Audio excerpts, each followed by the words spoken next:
ભાવનગરના આનંદનગરમાં આવેલા જલારામ બાપાના મંદિરે અયોધ્યામાં રામ મંદિર નિર્માણ મહોત્સવ અને રામ મૂર્તિ પ્રતિષ્ઠા ઉત્સવ નિમિત્તે તેમજ વીરદાદા જશરાજ નિર્વાણ દિવસ નિમિત્તે સમસ્ત રઘુવંશી લોહાણા સમાજ અને માતૃશ્રી વીરબાઈમાં મહિલા મંડળ દ્વારા વિશિષ્ટ ધાર્મિક કાર્યક્રમોનું આયોજન કરવામાં આવેલ છે। જલારામ બાપાના ભગવાન શ્રી રામ આરાધ્ય દેવ હતા તેમજ રઘુવંશી લોહાણા સમાજ એ ભગવાન રામના પુત્ર લવના વંશજો હોય। સમસ્ત રઘુવંશી લોહાણા સમાજ દ્વારા વિશિષ્ટ ઉજવણી કરવામાં આવી હતી।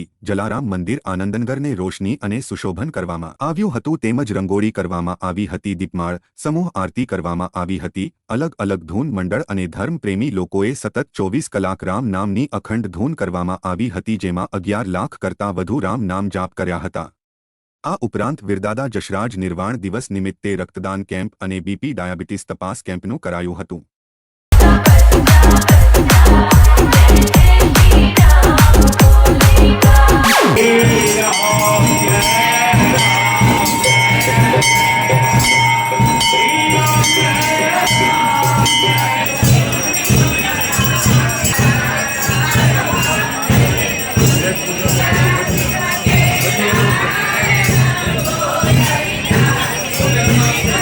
Jai Ram, Jai Ram, Jai Ram, Jai Ram.